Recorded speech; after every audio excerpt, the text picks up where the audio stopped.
لگا رہے پیسہ، کھانے والے کھانے کے لیے لگا رہے پیسہ. پیسہ کیا چیز ہے نہیں معلوم. پیسہ کیا چیز ہے بھائی؟ حدیث میں آتا ہے ایک دور آئے گا کہ ایمان بھی پیسے سے بچے گا. پیسہ ایسی چیز ہے. قرآن کہتا ہے لا تؤتوا السفهاء أموالكم التي جعل الله لكم قياما فارزقوهم واكسوهم وقولوا لهم قولا معروفا. اللہ فرما رہے ہیں وہ مال یتیموں کا اور چھوٹے بچوں کا جو ان کی میراث سے تمہارے پاس امانت میں رکھا ہوا ہے، یہ پیسہ بچوں کو عقل آنے تک مت دو. لا تؤتوا السفهاء، سفہاء سفیہ کی جمع ہے، اور سفیہ نا سمجھ کو کہتے ہیں، جس کی ابھی عقل نہیں آئی ہے، جس کو ابھی پیسے کی قدر و قیمت نہیں معلوم ہے. ایسے بچوں کے ہاتھ میں ان کی میراث حوالے مت کرو. بڑے لوگ ہڑپ بھی مت کرو، صرف حفاظت کرو تاکہ یہ بچے جب عقل مند ہو جائیں تو ان کا پیسہ ان کو دو. تو اللہ نے مال کی تعریف کی، جعل اللہ لکم قیاما، وہ مال جسے اللہ نے تمہاری زندگی کا سورس اور ذریعہ بنایا ہے. یہ مال نادانوں کے ہاتھ میں مت دو، وہ ضائع کر دیں گے، خراب کر دیں گے مال. ان کو عقل آنے کے بعد دو تاکہ اس مال کے ذریعے وہ اپنی زندگی کو بنا سکیں اور اپنی زندگی کو سنوار سکیں اور باعزت اور خوددار زندگی گزار سکیں. اس لیے یتیموں کا پیسہ ان کی سمجھ آنے تک حفاظت سے رکھو، سمجھ آنے کے بعد دو.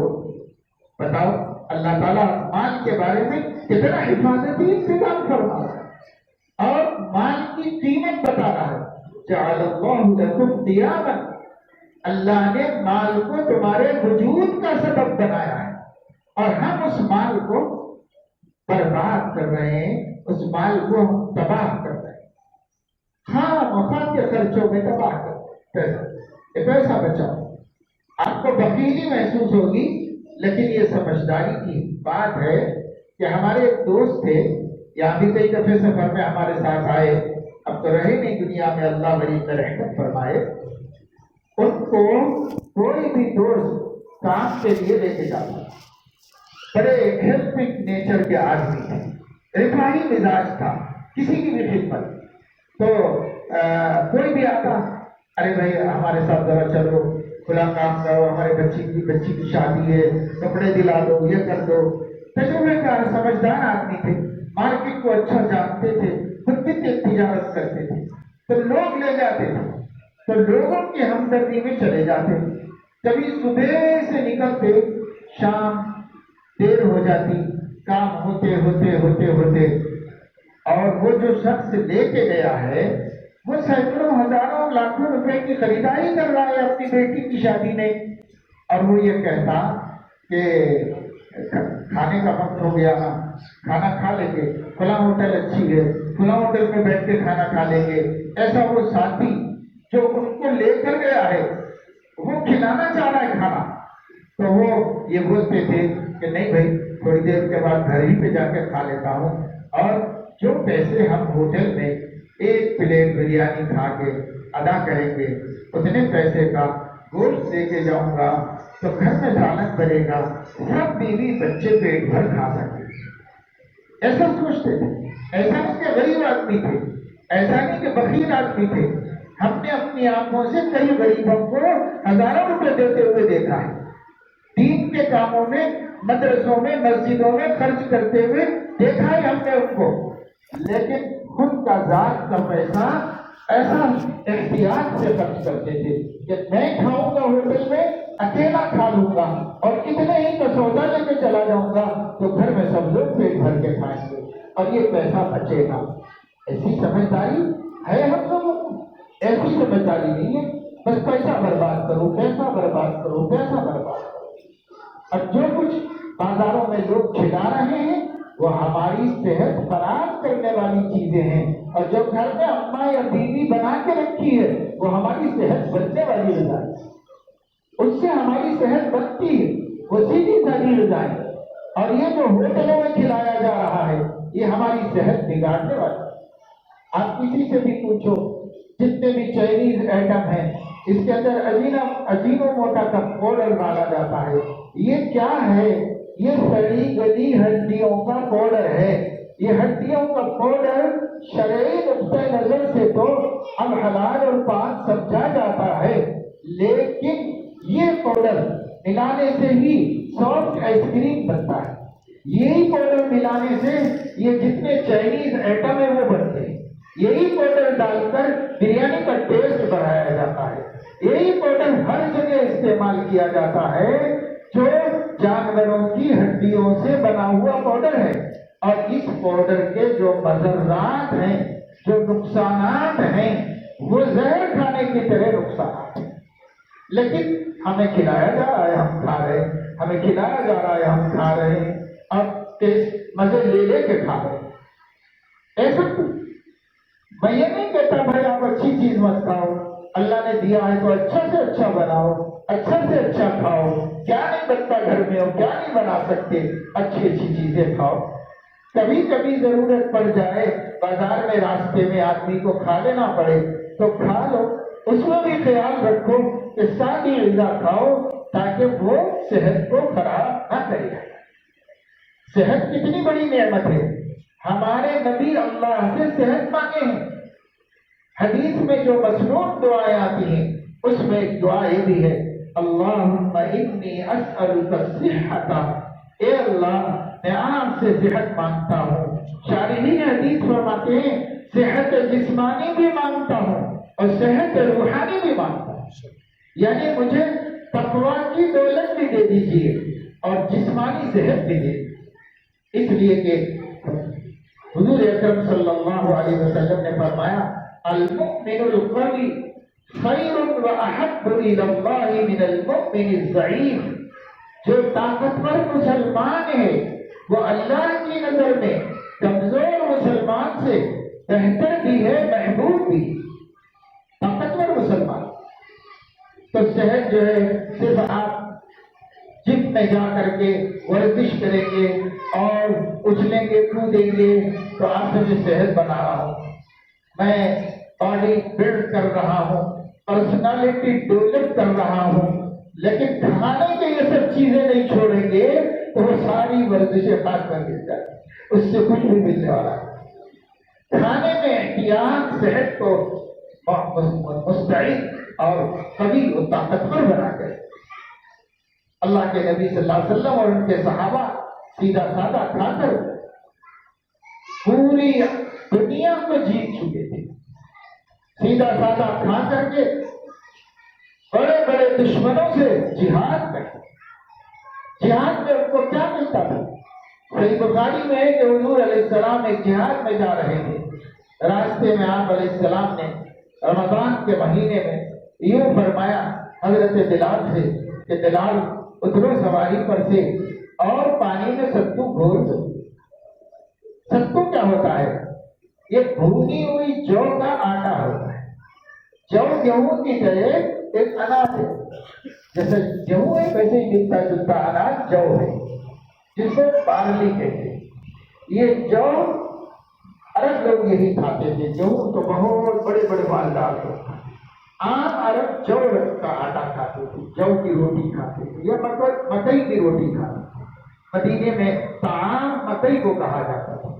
تو مکئی کی روٹی کھاتے تھے یا جو کی روٹی کھاتے تھے یا سوکھے کھجور اور پانی، اور کیا تھا ان کے پاس کھانے کے واسطے. کبھی کبھی گوشت ملتا تھا تو اس گوشت کے لیے ان کے پاس نہ تیل تھا نہ مسالہ تھا. وہ بھون لیتے تھے انگاروں کے اوپر اور بھون کے کھا لیتے تھے. بس ٹیسٹ کے لیے نمک ڈال دیتے تھے اور کوئی مسالہ ان کے پاس نہیں تھا. ہمارے جتنے مسالے ہیں وہ ہماری ہر غذا کو زہر بنانے والے مسالے ہیں. اسی پہ اس کے بغیر ہماری زبان کے چٹکارے چلتا نہیں ہم کو. تو بھائی یہ میں اس لیے بول رہا ہوں آپ کو کہ صحت بڑی نعمت ہے. حضور نے اللہ سے صحت مانگی. اللہم انی اسألک الصحۃ. ایک مرتبہ حضرت علی رضی اللہ تعالیٰ عنہ سے کسی نے پوچھا کہ صحابہ میں آپ سے بڑھ کر تو کوئی بہادر نہیں، کیونکہ وہ تو فاتح خیبر ہے اور اللہ نے غیر معمولی شجاعت و بہادری دی تھی سیدنا علی رضی اللہ تعالیٰ عنہ کو. اس لیے کسی نے پوچھا کہ صحابہ میں آپ سے بڑھ کر تو کوئی بہادر نہیں تھا؟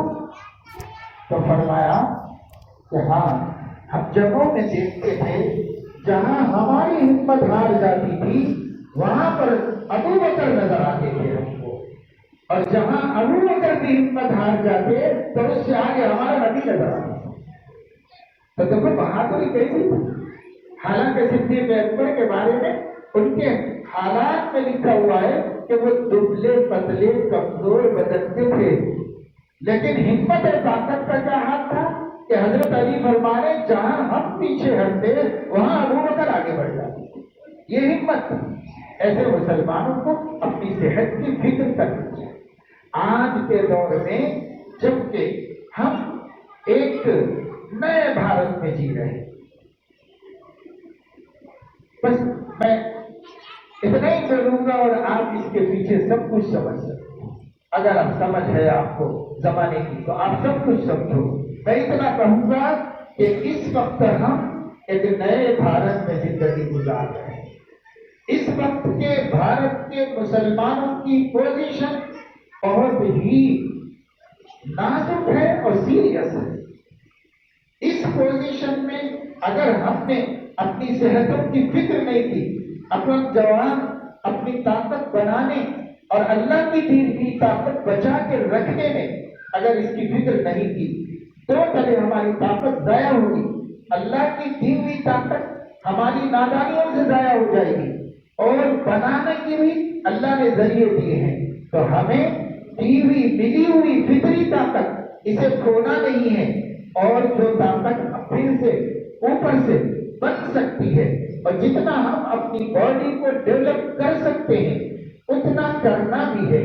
اور ہر مسلمان نوجوان کو بالخصوص اس لیے کہ ہم جیسی عمر کے لوگ تو اب اس موقف میں نہیں رہ گئے، آپ جیسے نوجوان اس موقف میں ہو کہ اپنے آپ کو بنا کے رکھو، اپنے آپ کو طاقتور بنا کے رکھو۔ ایک مومن کم سے کم 2 کے مقابلے کی قوت رکھتا ہو، یہ کم سے کم ہے جو اللہ نے ضعیف الاعتقاد مسلمانوں کے لیے فرمایا ہے۔ ورنہ صحابہ کے لیے تو اللہ رب العزت نے ضابطہ بنا دیا تھا، ایک مومن 10 کافر کے مقابلے سے پیچھے ہٹے گا تو ہم جہنم میں ڈالیں گے۔ 10 کا مقابلہ لازم تھا صحابہ کرام پر، ایک 10 کے مقابلے میں کھڑا ہوگا اور پیٹھ نہیں دکھائے گا، بھاگے گا نہیں، مقابلہ کرے گا اور سینے کے بل پہ ایک مومن 10 کا مقابلہ۔ قرآن میں ہے، علماء سے پوچھو، سورۃ التوبہ میں اللہ نے بیان فرمایا، اور پھر اس کے بعد اللہ نے فرمایا الآن خفف اللہ عنکم وعلم ان فیکم ضعفا فإن یکن منکم مئة صابرة یغلبوا مئتین۔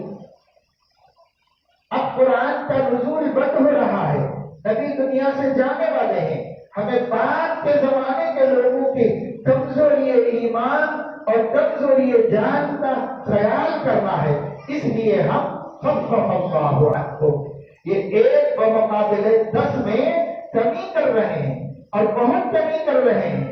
وہ کمی کیا کر رہے ہیں؟ ایک بمقابلے 2 اتنا تو فرض کے درجے میں ہے۔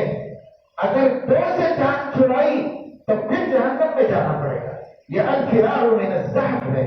مومن پیٹھ نہیں دکھاتا کسی کو، مومن کو پیٹھ دکھانا نہیں آتا۔ یہ کب ہوگا؟ جب کم سے کم 1-2 کا مقابلہ کرنے کی صلاحیت اپنے اندر رکھتا۔ ان یکن منکم مئة صابرة، اگر ثابت قدم 100 ہوں گے تو یغلبوا مئتین، یقیناً 200 پر غالب ہوں گے مسلمان، کیونکہ مسلمان کے پاس ایک جسم کی طاقت ہے، جان کی طاقت، دوسرے ایمان کی طاقت۔ تو یہ 2 کے مقابلے میں ہوگا، سامنے والے کے پاس صرف جان کی طاقت ہے اور آپ کے پاس جان کی ایک طاقت اور ایمان کی ایک طاقت، تو ڈبل کا مقابلہ کرنے کی طاقت ڈبل آپ کے پاس موجود ہے۔ میرے دوستو عزیزو، ہم کسی فتنہ فساد کی بات نہیں کر رہے، نہ ہم اس کی ہمت افزائی کرتے ہیں، لیکن ہم کہتے ہیں جس نئے بھارت میں ہماری نئی نسل کو زندگی بسر کرنا ہے، سے بدبودے جسمانی اعتبار سے بھی نہیں ہونا چاہیے. جسمانی اعتبار سے بھی مچھر پہلوان مت بنو، طاقتور بنو، اچھی غذائیں کھاؤ، صحت مند رہو. یہ ہوٹل کی بریانی کے پیسے کے بجائے دودھ پیو. دودھ میں اللہ نے قوت رکھی ہے، گائے کے دودھ میں اللہ نے بہت طاقت رکھی ہے. بھینس کا گوشت جلدی ہضم ہوتا ہے اور گائے کا دودھ جلدی ہضم ہوتا ہے، اور گائے کا گوشت دیر سے ہضم ہوتا ہے اور بھینس کا گوشت جلدی ہضم ہوتا ہے. اب بھینس کا گوشت ہم لوگ کھاتے نہیں، سوچتے بھی نہیں، تو اس وجہ سے ذرا اچھا نہیں لگتا. لیکن شمال میں چلے جاؤ، نارتھ میں کیا ہوتا ہے؟ سب لوگ تو وہی کھاتے ہیں. آپ دلی کے ہوٹل میں کیا ملے گا؟ جامع مسجد کے اطراف کیا ملے گا آپ کو؟ آپ یو پی کے ہوٹل میں کیا ملے گا؟ دارالعلوم دیوبند کے مطبخ میں کیا ملے گا؟ بیت العلماء کے مطبخ میں کیا ملے گا؟ کہیں بھی جاؤ سب لوگ بھینس کا گوشت کھاتے ہیں، اور وہی جلدی ہضم ہونے والا مفید گوشت ہے.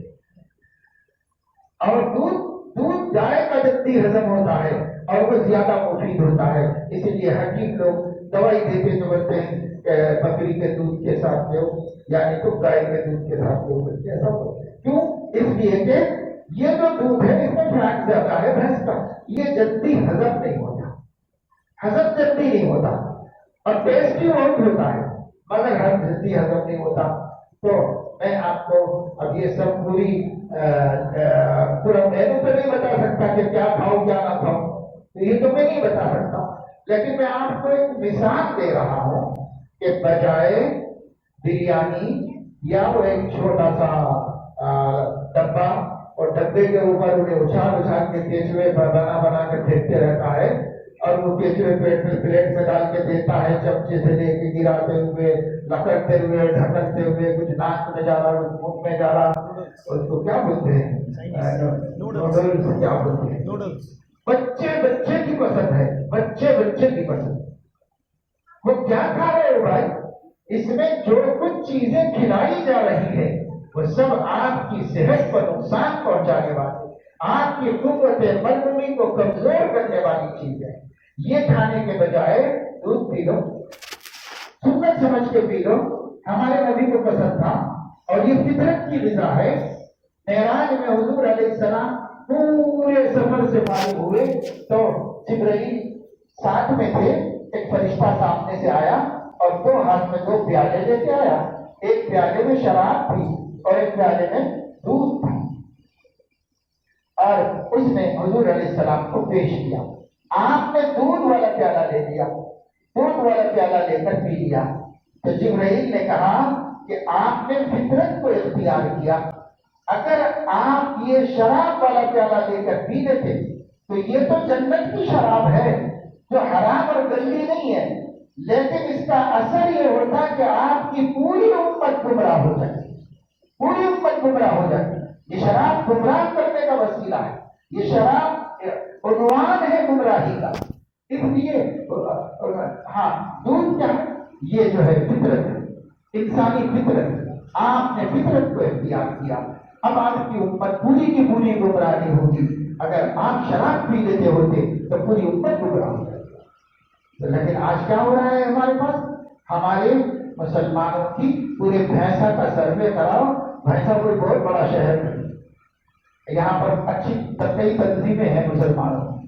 کوئی بھی تنظیم نہ کرے، میں علماء کرام سے کہتا ہوں آپ لوگ مل کر ایک جمعیت علماء کے تحت کسی بھی تحت میں شہر کا سروے کراؤ. کتنے مسلمان شراب پیتے ہیں؟ سروے کراؤ. کتنے مسلمان شراب پیتے ہیں؟ کتنے نوجوان کالج کے بچوں کو نشے کی عادت پڑ گئی ہے؟ وہ بازار کی سیلی لے کے نہیں پیتے ہیں، وہ پاکیزہ خرید کے نہیں پیتے ہیں. ان کے نشے قیمتی ہیں اور الگ ہیں جو عزت و خودداری کے ساتھ چل رہے ہیں. وہ نشے میں کتنے پڑھے لکھے ایجوکیٹڈ بچے لگے تھے. سروے کا پتا چلے ہم کو ہماری امت کا کیا حال ہے، مسلمانوں کا کیا حال ہے، پتا چلا. سروے کرا. ہم صرف سروے کر رہے ہیں تو کتنے لوگ غریب ہیں، کتنے لوگ ان پڑھ ہیں، وہ بھی کرنا چاہیے، وہ بھی کرنا چاہیے، اس کا بھی حل نکلنا چاہیے. لیکن اس سے بھی زیادہ ضروری یہ ہے کہ کتنے بچے اپنے عقیدے خراب کر رہے ہیں اور امت کے کتنے افراد گمراہ فرقوں کی طرف مائل ہو رہے ہیں، کتنے لوگ کدھر چلے جا رہے ہیں۔ اور ادھر تو ایک جب سے فلسطین کا قضیہ چلا ہے، فلسطین نے 7 اکتوبر کو جو حملہ کیا تھا اسرائیل کے اوپر، اور اس کے بعد سے تو خیر وہ خود ہی چکی میں پس گئے، لیکن ثابت قدم ہے، مصابر ہیں اور مضبوطی سے جمے ہوئے ہیں۔ جب سے یہ قضیہ چھڑا ہے، یہ 2 سال کے عرصے میں مسلم امہ کے ایجوکیٹڈ نوجوانوں کی اکثریت رفض اور شیعیت کی طرف مائل ہوتی چلی جائے۔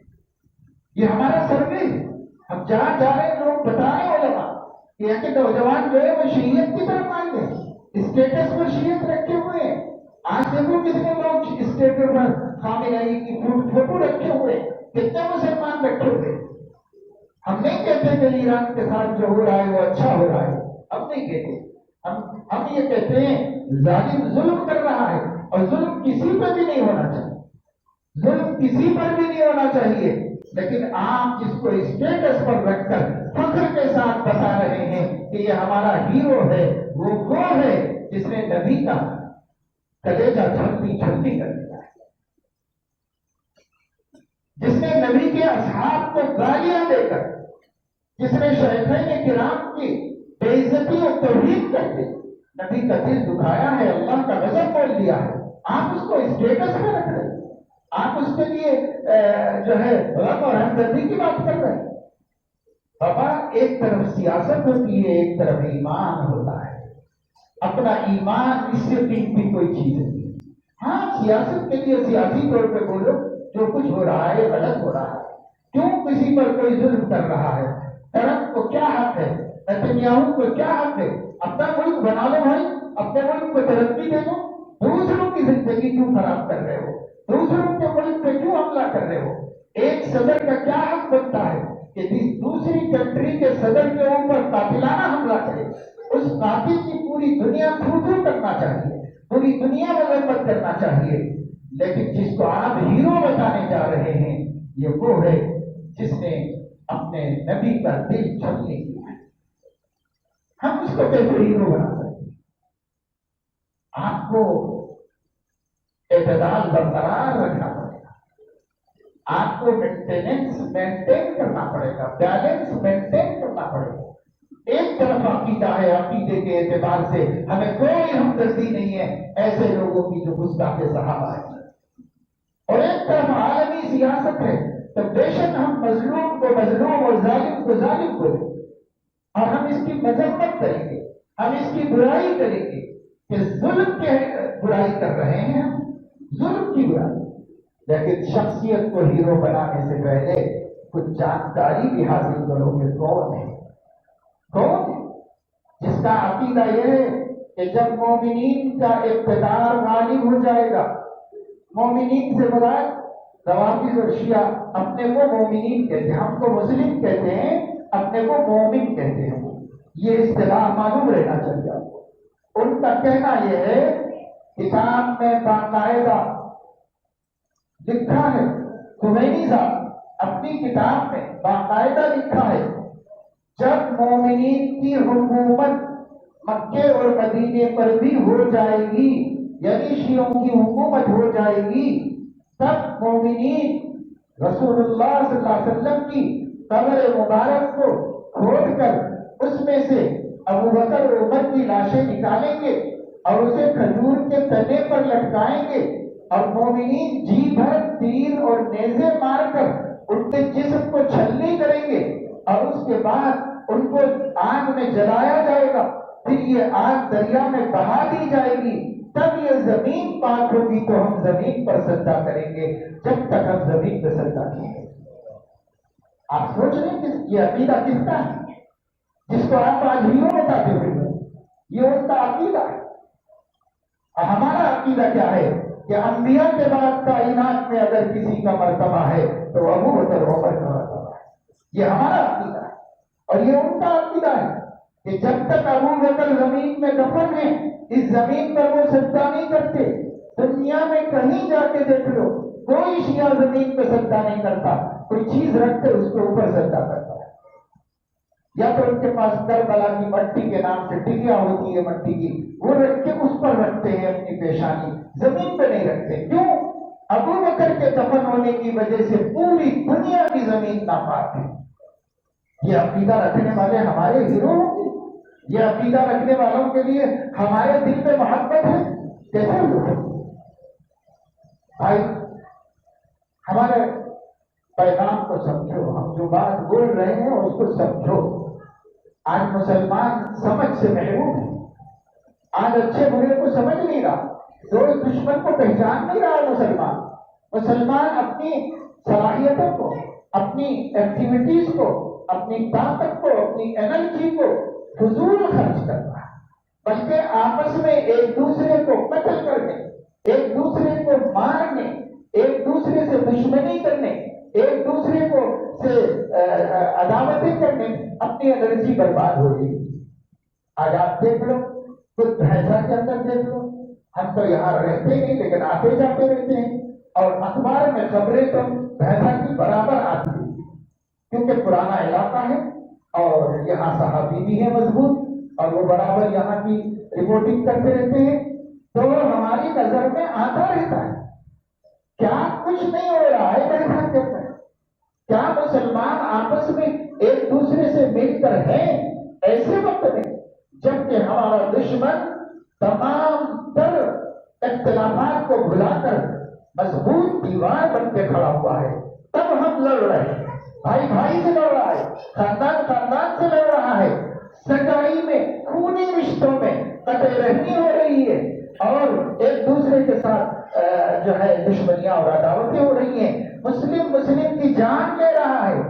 9 رمضان سے پہلے حیدرآباد میں 3 مسلم قتل ہوئے، حیدرآباد شہر کے اندر 3 مسلم قتل ہوئے 9 دن کے اندر رمضان کے، اور اس میں ایک حافظ قرآن بھی ہے جس کو مسلمانوں بھی نے قتل کر دیا۔ کیا مسلمان ہے؟ یہ قوم کیسے دوسرے سے مقابلہ کرے گی جب یہ ایک دوسرے کی جان کی پیاسی ہو گئی؟ یہ قوم جب ایک دوسرے کی جان کی پیاسی ہو گئی، یہ دوسروں کا مقابلہ کیا کرے؟ میرے دوستوں، عزیزوں، میرا ایک لفظ بار بار سوچو اور غور کرو، نہیں سمجھ میں آیا تو انفرادی طور پر جا کے مقامی علماء سے سمجھو یا مقامی دانشوروں سے سمجھو۔ ہم ایک نئے بھارت میں زندگی گزار رہے ہیں، یہ ایک نیا بھارت ہے، یہ جو پہلے سے چلا آ رہا تھا وہ بھارت نہیں ہے۔ یہ نیا بھارت ترقی کے اعتبار سے چاہے بعد عروج پر پہنچ گیا ہوگا، لیکن نفرتوں کے اعتبار سے ایسا کبھی نہیں ہوا جیسا آج ہمارا حال ہو رہا ہے کہ مسلمانوں کی نفرت ہر زاویے سے سماج کے اندر لائی جا رہی ہے، ہر اعتبار سے مسلمانوں کی نفرت پیدا کر رہے ہیں۔ کروڑوں روپیہ میڈیا پہ خرچ کر کے ان سے یہ کام کرایا جا رہا ہے اور سرکاری طور پر کرایا جا رہا ہے۔ ایسے وقت میں آپ کو آپس میں لڑنے کا ٹائم نہیں ہے، ایسے وقت میں آپ کو اللہ کی رحمت کو متوجہ کرنا پڑے گا، اور اللہ کی رحمت رشتے توڑنے والوں پر نازل نہیں ہوتی۔ یہ بات حضرت ابو ہریرہ نے سنائی ہے اور یہ کہتے ہوئے سنائی ہے، گویا کہ آج بھی میں حضور کے ہونٹوں کی حرکت کو دیکھ رہا ہوں، یعنی وہ نقشہ آنکھوں میں ہے، اور آپ کی آواز آج بھی میرے پردے سے کانوں کی ٹکرا رہی ہے، وہ آواز اب بھی سنائی دے رہی ہے مجھے جب آپ نے فرمایا تھا لَن يَنزِلَ اللَّهُ رَحْمَتَهُ عَلَىٰ قَوْمٍ فِيهِ فَاتِحُ رَحِمٍ۔ اللہ اس قوم پر اپنی رحمت نہیں اتارتا جس میں ایک بھی رشتہ توڑنے والا ہوتا ہے۔ ہم ایک قوم ہیں اور ہم میں گھر گھر رشتے توڑنے والے ہیں، اللہ کیسے ہمارے اوپر رحمت اتارے گا؟ اور اس وقت تو بھاجپا کے مقابلے کے لیے رحمت الہی کی اتنی ضرورت ہے کہ اس کے بغیر ہم جیت نہیں پائیں گے، اس کے بغیر ہم یہ جنگ میں کامیاب ہو نہیں پائیں گے۔ ہمیں رحمت کی ضرورت ہے، لیکن رحمت آنا چاہتی ہے، ہمارے اعمال رکاوٹ بنے ہوئے ہیں اور اس کو روک رہے ہیں، آسمانوں پر نیچے آنے نہیں دے رہے۔ ہمارے اعمال آنے نہیں دے رہے اللہ کی رحمت کو، ورنہ اللہ تو رحمان ہے، رحیم ہے، ہمیشہ رحم کرنا ہی چاہتا ہے۔ الراحمون یرحمهم الرحمن ارحموا من فی الارض یرحمکم من فی السماء۔ آسمان والا ہر وقت رحم کرنا چاہ رہا ہے، ہم ہی ایک دوسرے پہ رحم نہیں کر رہے، ہم ہی ایک دوسرے پہ رحم نہیں کر رہے ہیں۔ جب بندے بندوں پر رحم نہیں کریں گے تو بندوں کا رب بندوں پر رحم بند کر دے گا۔ اس لیے حالات کو سمجھو، بدلو مسلمانوں۔ یہ شہر تو حساس شہر ہے، اس شہر کے مسلمانوں کو بہت سمجھدار رہنا چاہیے۔ میں کسی ہوٹل والے مجھے برا بڑا کہیں گے کہ مولانا صاحب آئے تھے، صاحب ہمارے کاروبار دھندے کے خلاف بولتے تھے، تو ہم ان کے کاروبار دھندے کے خلاف نہیں بولتے۔ اللہ تعالیٰ ہر مسلمان کی معیشت کو مضبوط کرے۔ ہم مسلمانوں کے روزگار کے لیے اکیلے میں بھی دعا کرتے ہیں کہ مسلمان سب کے سب روزگار کے اعتبار سے مضبوط ہو جائیں، سب کو اللہ ضرورت پر روزی روٹی عافیت اور عزت سے نصیب فرمائے۔ ہم اس کو منع نہیں کرتے، ہم بیکار مسلمانوں کے خلاف مسلسل بول رہے ہیں۔ ہم ہر مسلمان کو کمانے کی ترغیب ہر مسجد کے محراب سے دے رہے ہیں کہ کماؤ، بیکار مت رہو، کماؤ، پیسہ کماؤ، مگر برباد نہیں کرنا، کما کے حفاظت کرنا، اس کی کما کے ضرورت پہ خرچ کرنا۔ برباد کرنے کے لیے نہیں کماؤ، برباد کرنے کے لیے کمانے والے سے بڑا بے وقوف کوئی نہیں ہے۔ ہاں، حفاظت کرنے کے لیے پیسہ کماؤ، آنے وقت کام آئے گا۔ مشکل کی گھڑیاں سامنے آ سکتی ہیں، ایسے ایسے بل پاس ہو رہے ہیں، ایسے ایسے قانون بن رہے ہیں، آپ دیکھ رہے ہیں اتر پردیش میں، مدھیہ پردیش میں، راجستھان میں، آسام میں، کیا کیا نہیں دکھ رہا ہے ہماری آنکھوں کو۔ یہ بلڈوزر ٹرکچر کے ذریعے سے کس طرح بستیوں کی بستیاں مٹا دی جا رہی ہیں۔ اب کبھی بھی کچھ بھی ہو سکتا ہے۔ آپ اپنے لیے، آپ اپنے آپ کے لیے جو ہے سیلف سپورٹر بنو، کوئی کسی سے امید مت رکھو، تو کوئی باپ کے بھی روادار مت بنو، اپنے آپ کھڑے رہو، اپنا پیسہ خود کماؤ اور اپنی زندگی خود بناؤ۔ یہ مسلمان محتاج کبھی نہیں ہے۔ مسلمان اگر کسی کا محتاج ہے تو صرف اللہ کی ذات کا محتاج ہے، اس کے علاوہ مخلوق میں کسی کا محتاج ہے۔ مسلمان کسی کا محتاج ہے۔ یہ بیکاری کی زندگی گزار کے یہ محتاجی پر ختم کرے مسلمان۔ یا تو پڑھو لکھو اور قابل بنو، یا کوئی ہنر سیکھو، یا پھر مسلمان مزدوری کرو، کچھ بھی کرو، مگر کوئی مسلمان بیکار نہیں رہنا چاہیے۔ آپ اس شہر کو ایسا بنا دیجیے، اس شہر کے علماء ایسی محنت کر لیں، اس شہر کے سیاسی لیڈر ایسے محنت کر لیں، یہاں کے مسلم سیاسی رہنما ان کے مستقبل کے لیے کچھ کریں۔ آج میں کہتا ہوں کہ بھائی سب کو ضرورت ہے دین سیکھنے کی، ہماری سیاسی قیادتوں کو بھی ضرورت ہے کہ وہ دین سیکھیں۔ اگر وہ دین نہیں جانتے ہیں، قرآن حدیث میں اپنے مقام کو نہیں جانتے ہیں، اپنی خدمت کے میدان کو نہیں جانتے ہیں، تو پھر وہ مسلمان کی کیا کسی انسان کی بھی خدمت کرنے کے قابل ہو گئے۔ رہنمائی نبی سے لو، نبی قوم کے کیسے سوشل ورکر تھے۔ نبی کا ایک پہلو سوشل ورکر کا بھی ہے، نبی کا ایک پہلو وہ رفاہی خدمات کرنے والے کا، ویلفیئر ورک کرنے والے کا بھی۔ ہمارے نبی کا ایک پہلو یہ بھی ہے، سیرت پڑھ کے دیکھ لو تو پھر ہمارے جتنے سوشل ورکر ہیں، ہمارے جتنے سماجی لیڈر ہیں، ہمارے جتنے سیاسی لیڈر ہیں، ان سب کو اپنے نبی کے آئینے میں اپنی صورت دیکھنا چاہیے، اور دیکھ کر جو ذمہ داریاں ہیں وہ پوری کرنا چاہیے کہ ہمیں یہ کرنا ہے، یہ کرنا ہے، یہ کرنا ہے، یہ کرو۔ انسانیت کے لیے کرو، صرف مسلمان کے لیے نہیں، تمام انسانوں کے لیے کرو، اور اچھا کرو، اور کر کے اپنی ذمہ داریاں پوری کر کے بتاؤ۔ علماء اپنا کام کریں، سماجی لیڈر اپنا کام کریں، سیاسی لیڈر اپنا کام کریں، اور جو ٹیچرز ہیں، جو لیکچررز ہیں، اور ویسا میں پروفیسر تو نہیں ہوگا اس لیے کہ کوئی یونیورسٹی یہاں پر نہیں، لیکن لیکچررز تو ہیں کالجوں میں پڑھانے والے مسلمان، ٹیچرز تو ہیں اسکولوں میں پڑھانے والے، لڑکے ہوں یا لڑکیاں، یعنی مرد ٹیچر ہو یا عورت ٹیچر، یہ سب پڑھے لکھے ہوتے ہیں۔ ان کو پڑھنا لکھنا آتا ہے، یہ قابل ہے تبھی تو استاد بنے ہیں۔ ان کے اوپر بھی بڑی ذمہ داری ہے، اپنے سماج کے کچھ حقوق ہے، ان حقوق کو ادا کریں۔ ہر ٹیچر کو، ہر لیکچرر کو یومیہ بنیادوں پر SIR کے لیے اپنے قوم کو تیار کرنا ہے۔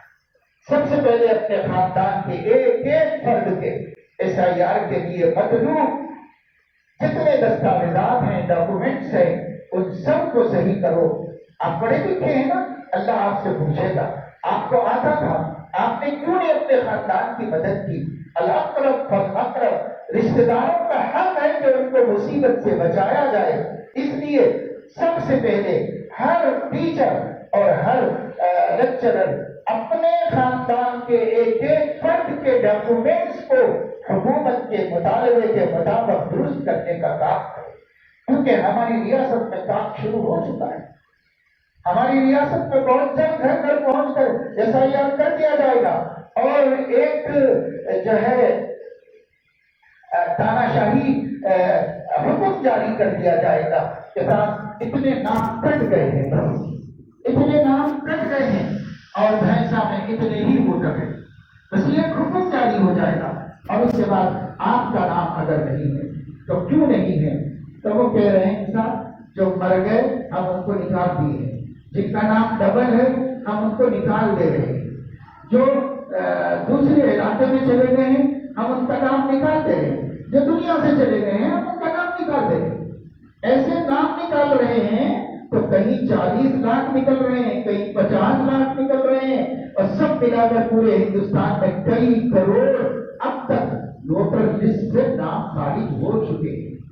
جب ہماری تلنگانہ میں کام شروع ہونے والا ہے، بہت جلد تیاریاں چل رہی ہیں، یہاں بھی شروع ہونے والا ہے، دیکھتے دیکھتے ہو جائے گا، مہینے 2 مہینے میں نپٹا دے رہے وہ لوگ اس کام کو، تو دیکھتے دیکھتے نمٹ جائے گا، اور ایک لسٹ آ جائے گی کہ صاحب یہ لوگ کلادم ووٹرز ہیں، یہ اب ووٹ دینے کا حق نہیں رکھتے، کیوں کہ یہ نہیں ہے، یہ مر چکے ہیں، یا یہ کہ یہ بھینسا سے کہیں اور چلے جا چکے ہیں، یہاں ان کا نام خواہ ہے یا ڈبل ہے، اس لیے ہم نے ہٹا دیا ہے۔ اب یہ جو ہونے والا ہے اس میں اتنا ہی مت سمجھو کہ صرف ووٹ دینے کا ہمارا ادھیکار چھین لیا جائے گا تو ہم پہلے کو سارے دے رہے تھے بلکہ ذمہ داری سے، اب کیا دینے کا ہے تو کیا ہو گیا ہے، اپنا ہم کو کیا کرنے کا ہے؟ مسلمان تو ذمہ داری سے پہلے بھی نہیں استعمال کیا ووٹ، تو یہی سوچ سکتے ہیں مسلمان۔ لیکن میرے دوستو، بات ووٹ کے استحقاق کی نہیں ہے، اس سے آگے بڑھ سکتی ہے، اور اس سے آگے بڑھ کر ووٹر لسٹ میں آپ کا نام نہ ہونا ہندوستانی شہری نہ ہونے کے برابر قرار دے دیا جا سکتا ہے۔ سمجھ رہے آپ؟ بہت پلان ہے سامنے والے کے، لیکن وہ ہے کواکب کچھ دکھائی دیتے ہیں، کچھ ستارے کیا ہیں اور ہم کو کیا دکھ رہے؟ ایک ایک ستارہ ہماری اس دنیا سے بھی بہت بڑا ہے، لیکن ہم کو دکھ رہا کیا؟